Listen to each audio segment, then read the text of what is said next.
नमस्कार दोस्तों, हमारे चैनल में आपका बहुत बहुत स्वागत एवं अभिनंदन है। हमारे चैनल पर चल रहा है यूपीटीजीटी संस्कृत व्याकरण प्रवेशिका। हम यूपीटीजीटी संस्कृत के लिए डॉक्टर बाबूराम सक्सेना को पढ़ रहे हैं, जिसमें हमारा समास का ये आखिरी समास रह गया है, बहुव्रीहि समास। बहुव्रीहि समास, बहुव्रीहि समास किसे कहते हैं? दोनों पद किसी अन्य पद की विशेषण होते हैं। दोनों पद मिलकर के किसी अन्य पद का विशेषण हो जाते हैं, उसे बहुव्रीहि कहते हैं। जैसे बहु प्लस व्रीहि, बहु प्लस व्रीहि। बहु माने होता है बहुत और व्रीहि माने होता है धान। बहुव्रीहि, बहुत सारे धान हैं जिस पर, अर्थात कोई ऐसा व्यक्ति जिसके पास बहुत सारे धान हैं। तो ये कह रहा है दोनों पद किसी अन्य पद के विशेषण होते हैं। ये दोनों पद बहु और व्रीहि दोनों बहुव्रीहि के विशेषण हैं, यानी कि ये किसी ऐसे व्यक्ति जिसके पास बहुत सारे धान हैं। बहुव्रीहि समास हमारा बहुव्रीहि और तत्पुरुष समास में फिर अंतर क्या है? बहुव्रीहि और तत्पुरुष समास में इतना अंतर है, दोनों पद तीसरे का विशेषण होते हैं। दोनों पद तीसरे का विशेषण होते हैं। और तत्पुरुष समास में क्या होता है हमारा? तत्पुरुष समास में क्या होता है? दोनों शब्द या पद, प्रथम शब्द दूसरे का विशेषण होता है। प्रथम शब्द दूसरे का विशेषण होता है। जैसे अभी हम जान लेते हैं, पीतम पीतम अंबरम यस्य सः पीतांबरः। पीले हैं अंबर जिसके, अर्थात पीले हैं अंबर जिसके, अर्थात कृष्ण, अर्थात श्री कृष्ण हो, अर्थात श्री कृष्ण। पीले हैं अंबर जिसके, तो यहाँ पर पीतम और अंबरम, पीतम और अंबरम दोनों ने किसकी विशेषता बताई है? अन्य, यानी भगवान कृष्ण की विशेषता बताई है। ऐसी चीज की विशेषता बताई है जिसके वस्त्र हैं पीले, जिसके वस्त्र हैं पीले, जिसके अंबर पीले हैं, ये उसकी बात कर रहा है। तो ये बहुव्रीहि हो गया। पीतम अंबरम यस्य सः पीतांबरः। पीले हैं अंबर जिसके, यानी कि दोनों पद हमारे किसी तीसरे व्यक्ति की विशेषता बता रहे होते हैं। पीतम अंबरम पीतांबरम, पीले वस्त्र। तो यहाँ पर क्या है? जो अंबर है, जो कपड़े हैं, जो अंबर है, वो अंबर की विशेषता क्या है? कि वह पीले हैं। अंबर की क्या है? अंबर की ये विशेषता है कि ये पीले हैं। पीले हैं अंबर, यानी कि यहाँ पर अंबर की विशेषता बताई जा रही है। और यहाँ पर पीतम और अंबरम दोनों से किसी अन्य व्यक्ति की तरफ संकेत किया जा रहा है। पीतम अंबरम यस्य सः पीतांबरः। यहाँ पर आप एक चीज देख सकते हैं कि यहाँ पर क्या होता है, हमेशा किसी पुरुष का ही क्या हो रहा होगा, पुरुष की ही विशेषता बताई जा रही होगी। तो यहाँ पर आपको ज्यादातर पीछे विसर्ग दिखाई देगा। पीतांबरः में आपका, पीतांबरः में बहुव्रीहि और पीतांबरम में तत्पुरुष में भी कर्मधारय तत्पुरुष होगा। तत्पुरुष में भी कौन सा तत्पुरुष होगा? कर्मधारय तत्पुरुष होगा। कर्मधारय तत्पुरुष में क्या होता है कि दोनों पद प्रथम व्यक्ति में रहते हैं। तो पीतम अंबरम दोनों समान अधिकरण में है, तो ये समान अधिकरण तत्पुरुष या कर्मधारय तत्पुरुष इसे हम कह सकते हैं। तो यहाँ पर बहुव्रीहि में क्या है कि दोनों पद किसी तीसरे की विशेषता बताते हैं। और यहाँ पर क्या है कि एक पद दूसरे पद की विशेषता बताता है। प्रथम शब्द दूसरे शब्द की विशेषता बताता है। ये दोनों, इसमें फर्क है। बहु माने बहुव्रीहि में खुद ही बहुव्रीहि समास है। बहुव्रीहि में ऐसा व्यक्ति जिसके पास बहुत है धान। बहु माने बहुत, व्रीहि माने धान। दोनों पद मिलकर के किसी अन्य पद की ओर संकेत कर रहे हैं। इसके बाद इसके भेद, इसके भी बहुव्रीहि समास के भी दो भेद होते हैं, समान अधिकरण और व्यधिकरण। व्यधिकरण, समान अधिकरण और व्यधिकरण। यही हमने तत्पुरुष समास में भी पढ़ा था, समान अधिकरण और व्यधिकरण। समान अधिकरण किसे कहते हैं? दोनों पद एक ही विभक्ति में हो, इसके 6 भेद हैं। दोनों पद एक ही विभक्ति में हो उसे हम समान अधिकरण कहते हैं। दोनों पद अन्य अन्य विभक्ति में हो उसे हम व्यधिकरण कहते हैं। यहाँ तक ठीक है।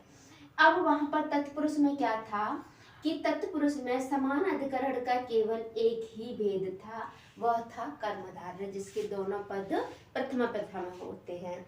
लेकिन यहाँ पर समान अधिकरण के हमारे समानाधिकरण तत्पुरुष, समानाधिकरण बहुब्रीहि समास में हमारा क्या हो रहा है? यहाँ पर हमारे 6 भेद हो रहे हैं। यानी कि द्वितीया में दोनों होने पर द्वितीयानिष्टः समानाधिकरण बहुब्रीहि, द्वितीयानिष्टः दोनों शब्द, दोनों पद हमारे द्वितीया में होंगे। तृतीयानिष्टः समानाधिकरण बहुब्रीहि, दोनों ही पद हमारे तृतीया में होंगे। यदि दोनों चतुर्थी में होंगे तो चतुर्थीनिष्टः समानाधिकरण बहुब्रीहि। पंचमी में होंगे तो पंचमीनिष्टः समानाधिकरण बहुब्रीहि। षष्ठी में होंगे तो षष्ठीनिष्टः समानाधिकरण बहुब्रीहि समासः। सप्तमी में होंगे तो सप्तमीनिष्टः समानाधिकरण बहुब्रीहि समासः। बहुब्रीहि समास के हमने 2 भेद किए, समान अधिकरण और व्यधिकरण। समान अधिकरण के भी 6 भेद होते हैं। समान अधिकरण जिसमें दोनों पद एक ही विभक्ति में हो, और व्यधिकरण जिसका प्रथम पद प्रथमा में और दूसरा पद अन्य किसी और विभक्ति में हो, अन्य किसी और विभक्ति में हो। इसके कोई और भेद नहीं होते, केवल एक ही होता है। जैसे चंद्रः शेखरे यस्य सः, यहाँ चंद्र प्रथमा में है और शेखरे सप्तमी में है, तो ये कौन सा हो गया? व्यधिकरण बहुब्रीहि समास हो गया। व्यधिकरण बहुब्रीहि समास हो गया। चंद्रः शेखरे यस्य सः चंद्रशेखरः, चंद्रशेखरः। चक्रम पाणौ यस्य सः चक्रपाणी, चक्रम पाणौ, यहाँ पर भी ये प्रथमा में है हमारा, और पाणौ यहाँ पर ये हमारा षष्ठी में है। चंद्रस्य कांति एव, चंद्रस्य यहाँ षष्ठी में है, यहाँ पर प्रथमा में है। यानी कि दोनों शब्द हमारे क्या होगा? दोनों शब्द हमारे अलग अलग विभक्ति में होंगे, उसे हम व्यधिकरण कहेंगे। और यदि दोनों शब्द समान विभक्ति में होंगे तो उसे समान अधिकरण कहेंगे। समान अधिकरण के 6 भेद हैं। यदि दोनों द्वितीया में होंगे, प्रथमा में होंगे तो वह कर्मधारय हो जाएगा। दोनों यदि द्वितीया में होंगे तो वह द्वितीयानिष्टः समानाधिकरण बहुब्रीहि हो जाएगा। दोनों तृतीया में होंगे, दोनों चतुर्थी में, दोनों पंचमी में, दोनों षष्ठी में, दोनों सप्तमी में, इस तरीके से होंगे। तो इसके हम एग्जाम्पल लेके आएंगे अभी इसी में। यहाँ पर व्यधिकरण के हमने जान लिए ये 3 एग्जाम्पल, जिनके दोनों ही पद अलग अलग विभक्ति में हों। बहुब्रीहि समास, बहुब्रीहि समास, इसी शब्द में ही बहुब्रीहि समास है। बहुब्रीहि, बहुत हैं धान जिसके पास, अर्थात ऐसा व्यक्ति जिसके पास बहुत सारे धान हैं। बहुब्रीहि समास, बहुब्रीहि समास में क्या होता है कि अन्य पद प्रधान होता है, यानी कि बहुब्रीहि में अन्य पद प्रधान होता है और दोनों पद मिलकर के किसी तीसरे पद की विशेषता बताते हैं। प्रथम और द्वितीय दोनों पद मिलकर के किसी तीसरे की विशेषता बताते हैं। यही बहुब्रीहि में हम समान अधिकरण, व्यधिकरण हम पढ़ चुके हैं। समान अधिकरण में क्या होता है हमारा? समान अधिकरण के हमने 6 प्रकार आपको पहले ही बता दिए। समान अधिकरण के 6 प्रकार होते हैं। जैसे तत्पुरुष समास में व्यधिकरण के 6 प्रकार होते हैं, इसी तरीके से इसमें समान अधिकरण के 6 प्रकार होते हैं। वहाँ पर व्यधिकरण के इस तरीके से थे कि प्रथम शब्द प्रथमा में और अन्य हमारा अलग अलग विभक्ति में आ रहा था, यानी कि अलग अलग विभक्ति में आने वाले वहाँ पर व्यधिकरण हो रहे थे। यहाँ पर समान अधिकरण जो समान विभक्ति में आ रहे हैं। तो यहाँ पर समान अधिकरण के 6 भेद हैं, वहाँ व्यधिकरण के 6 भेद थे। तो समान अधिकरण की कैसे 6 भेद हैं? द्वितीय समान अधिकरण बहुब्री, द्वितीय समान अधिकरण बहुब्री, जिसके दोनों पद द्वितीय विभक्ति में होंगे और दोनों पद किसी तीसरे का संकेत कर रहे होंगे, किसी तीसरे का विशेषण बता रहे होंगे। प्राप्तम उदकम यम सह, प्राप्तम उदकम यम सह, प्राप्तोदकः, ऐसा गांव जहां जल प्राप्त कर लिया गया है। आरूढ़ो वानरो यम सह, आरूढ़ वानरः, ऐसा वृक्ष जिस पर वानर आरूढ़ है, वानर चढ़ गया है। आरूढ़ो वानरो यम सह, आरूढ़ वानरः, यहाँ पर विभक्ति हमारी यम से पता चलेगी, जैसे यम सह, येन सह, यस्मै सह, य से यहाँ पर विभक्ति का हमें बोध होगा। तृतीय तत्पुरुष इंद्राणी, जितानि इंद्राणी येन सह, जितेन्द्रियः, जितानि इंद्राणी, जितानि इंद्राणी येन सह, येन यहाँ पर तृतीया का है, हमें दिखाई दे ही रहा है। येन सह जितेन्द्रियः, जीत लिया है जिसने अपनी इंद्रियों को, जिसने अपनी इंद्रियों को बस में कर लिया है। उसी तरीके से ऊटः रथ येन सह, ऊढ़ रथ, ऊढ़ रथ, इसी तरीके से चित्तम दत्तम चित्तम येन सह, दत्तचित्तः, दत्तम चित्तम येन सह, दत्तचित्तः। इसी के बाद चतुर्थी, चतुर्थी में हमारा क्या होगा? उपहृतः पशु यस्मै सह, उपहृतः, उपहृतः पशु यस्मै सह, उपहृत पशु, ऐसा पशु जो बलि के लिए लाया गया है। दत्तः धनः, दत्तः धनः, ये भी इसी तरीके से होगा। पंचमी, पंचमी हमारी अलग होने के लिए होती है, चतुर्थी संप्रदान के लिए हो जाती है, और तृतीया अधिकरण के लिए हो जाती है, जिसने अधिकार कर लिया है अपनी उस पर।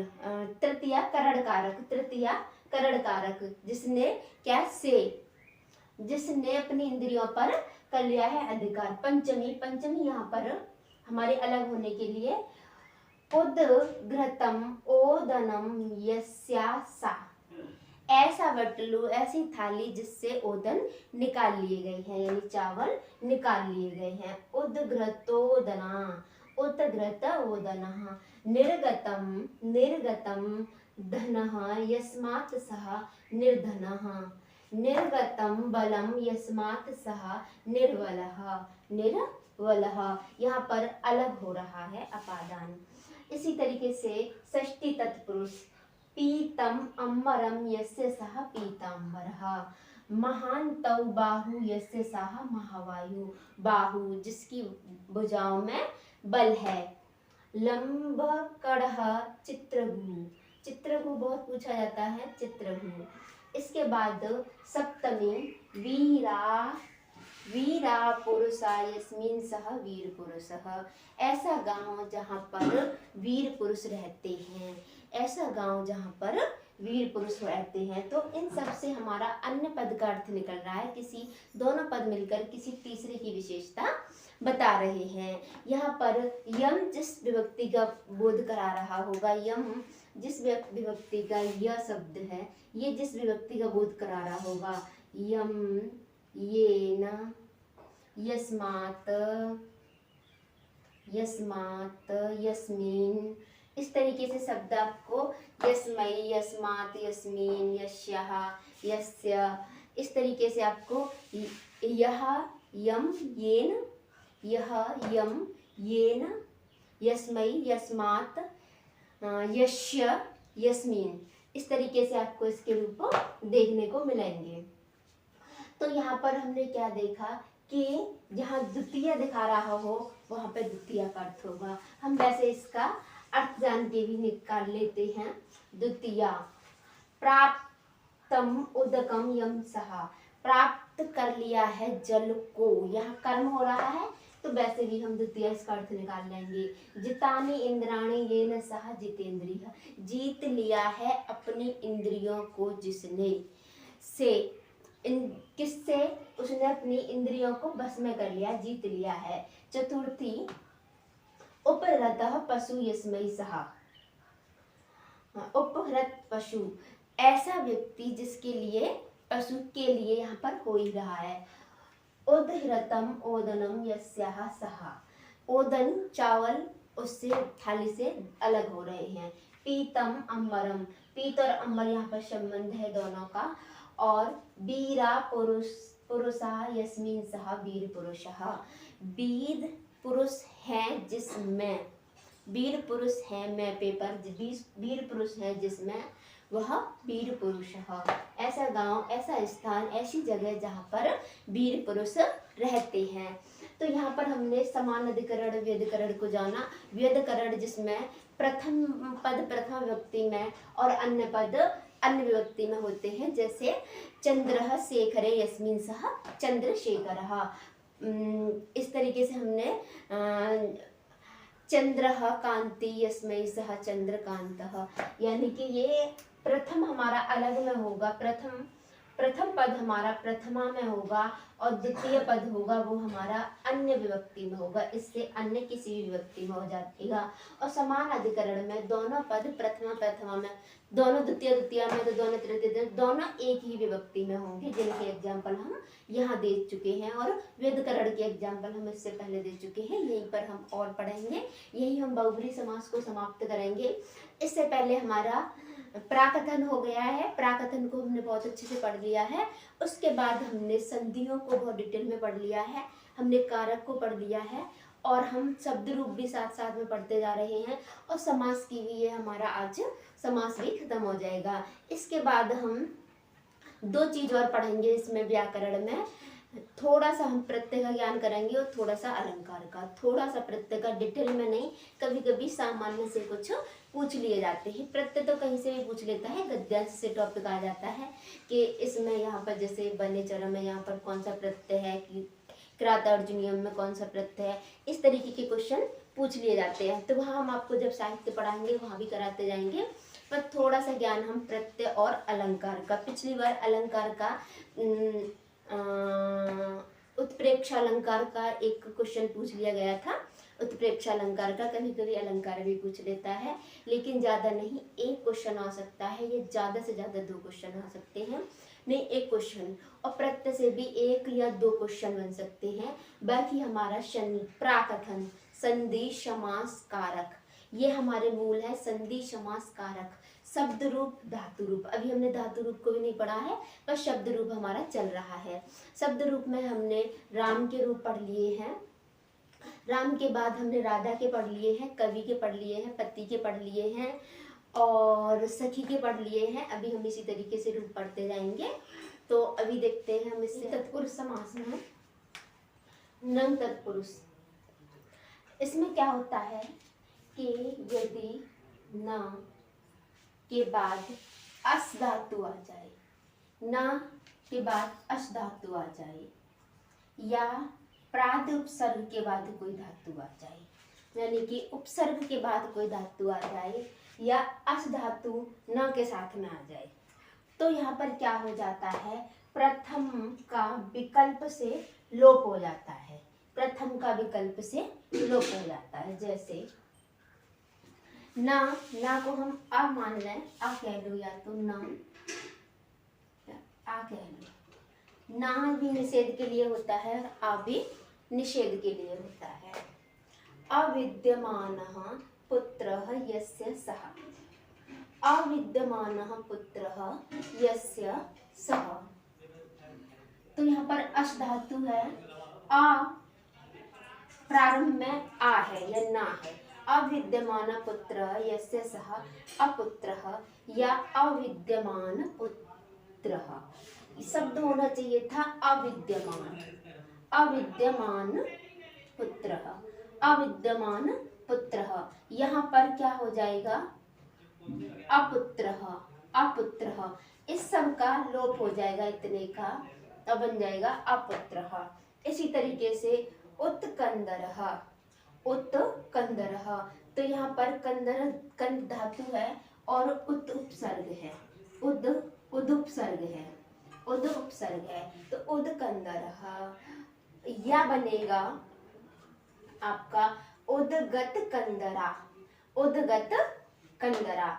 इसी तरीके से विजीवितः व विगत जीवितः, यानी कि यदि उपसर्ग होगा प्रारंभ में, यदि धातु के बाद कोई उपसर्ग होगा प्रारंभ में, तो विकल्प से बीच का लोप भी हो जाता है, यानी प्रारंभ का कुछ लोप भी हो जाता है।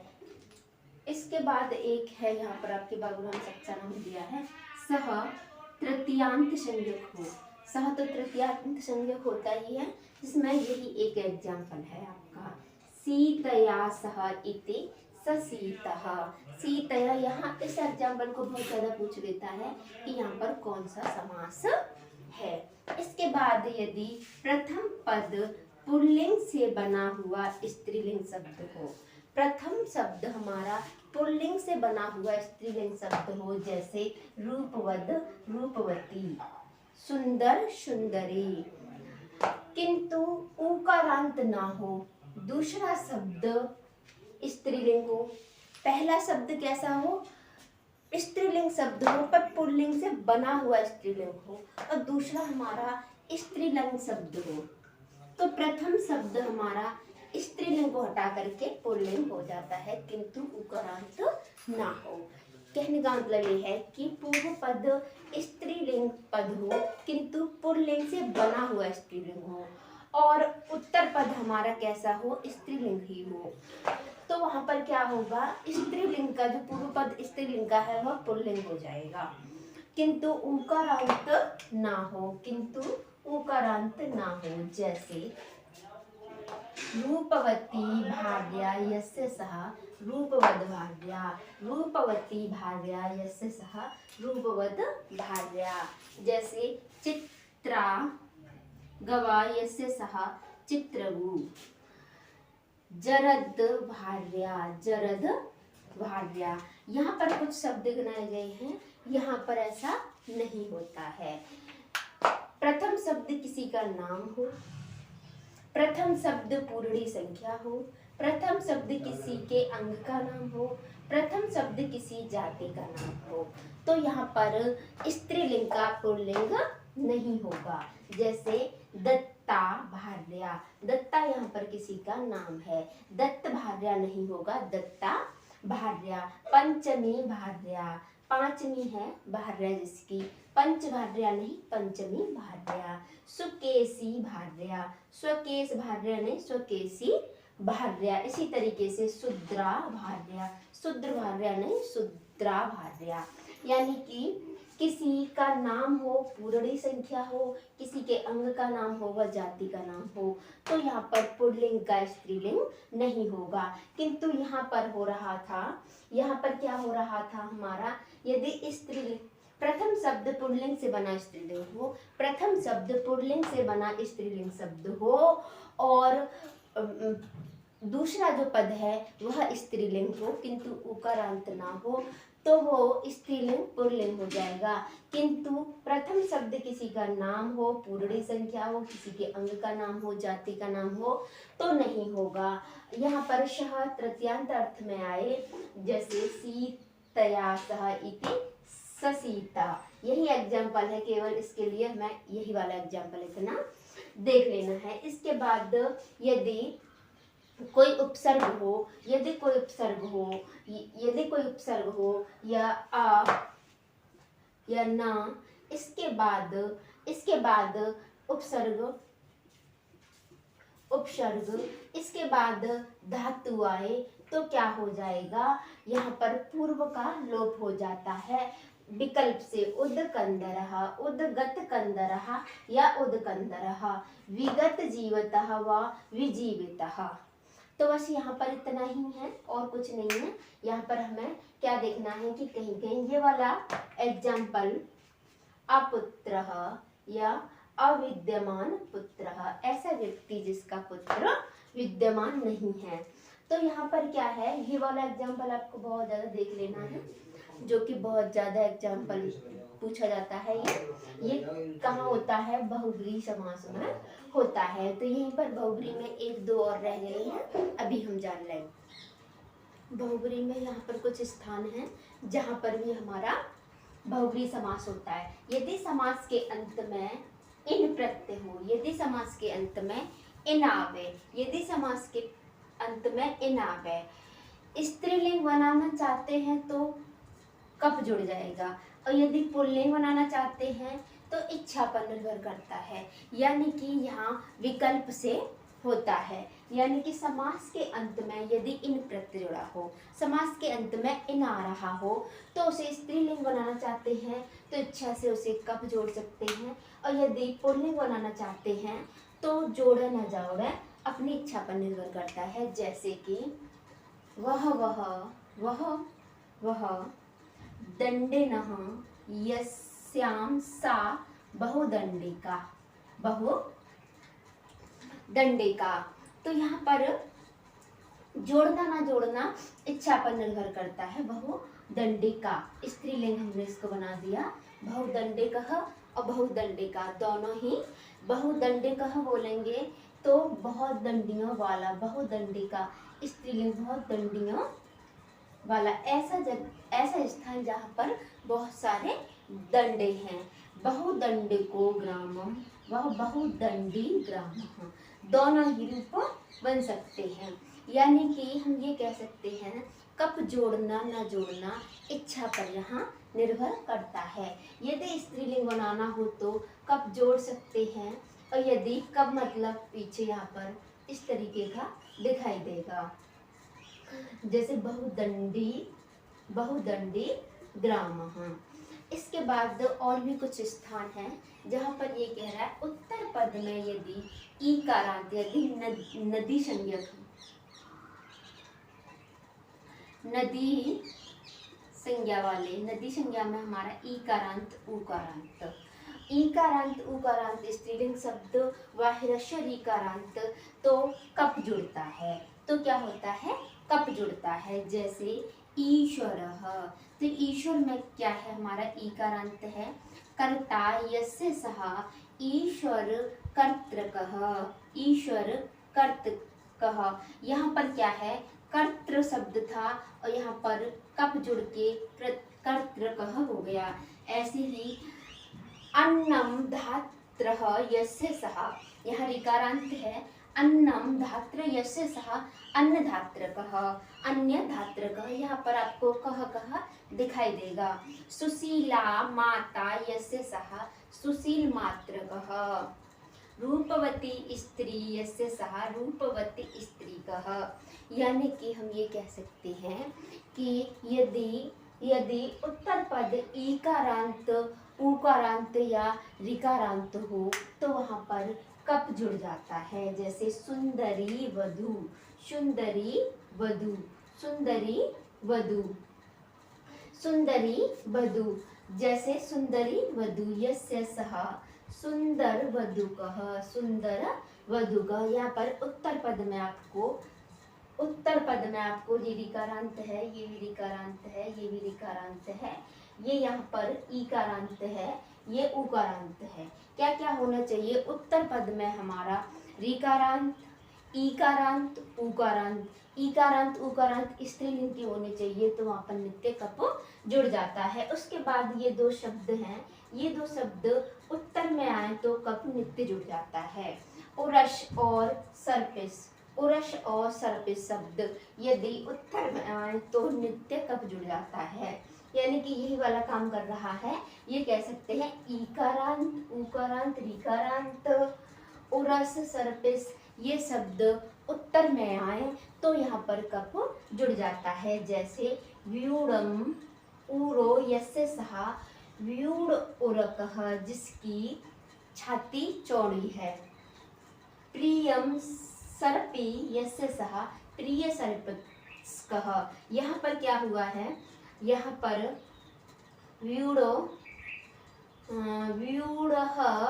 व्यूढ़ः शब्द होता, यहाँ विसर्ग का श हो गया है, सा सा जो शुरू से, इसी तरीके से यहाँ पर भी विसर्ग का श हो गया है, विसर्ग का श हो गया है और कप प्रत्यय जुड़ गया है। तो यानी कि समास के अंत में इन प्रत्यावर्तों स्त्रीलिंग में कप जुड़ जाता है, पुल्लिंग में हमारी इच्छा पर निर्भर करता है।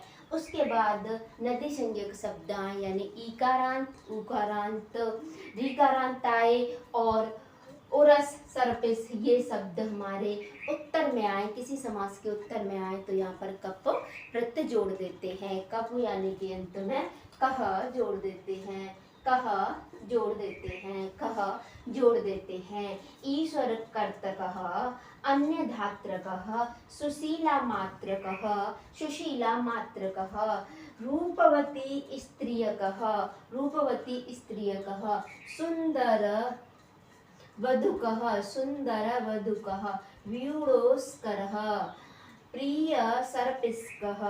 इस तरीके के शब्द हमारे कहाँ पर हैं? बहुब्रीहि समास में है। बहुब्रीहि समास की हमारी क्या परिभाषा थी?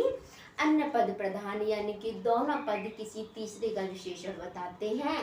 पीतम अम्बरम यस्य सह पीताम्बरः, पीतम अम्बरम पीताम्बरम। यहाँ पर आपको एक चीज देख रहे होंगे, बहुब्रीहि समास में हर जगह जब भी मूल शब्द बन रहा होगा तो अंत में विसर्ग जरूर दिख रहा होगा। यदि कहीं भी आपको तत्पुरुष और बहुब्रीहि में पहचानने में समस्या हो रही हो तो विसर्ग लग रहा होगा अंत में, तो अधिक ज़्यादा संभावना आपकी बहुब्रीहि समास की हो जाती है। यदि विसर्ग नहीं लग रहा होगा तो तत्पुरुष समास, कर्मधार तत्पुरुष समास, इनकी संभावना बनती है। तो इसके बाद अभी थोड़ा सा और टॉपिक इसमें रह गया है, उसे भी अभी यहीं पर ले ले। बहुब्रीहि समास में यही हमारी छोटी सी कुछ चीज़ें रह गई थी। ये क्या कहता है? समास के अंत में शब्द, समास में अंतिम शब्द, किसी समास में, बहुब्रीहि समास में अंतिम शब्द आकारांत हो तो कप के बाद में होने वाले आकार को विकल्प से आकार भी कर सकते हैं। जैसे हम एग्जाम्पल से जान लेते हैं। जैसे शब्द है पुष्प मालाकः, पुष्प मालाकः। तो इसका क्या है कि अक प्रत्यय, यहाँ पर यह शब्द क्या है? पुष्प माला। तो ये क्या कह रहा है? समास में अंतिम शब्द क्या हो? अंतिम शब्द, समास में अंतिम शब्द आकारांत हो तो कप के बाद में, आकारांत शब्द है, कप के बाद में होने वाले आकार को विकल्प से आकार भी कर देते हैं।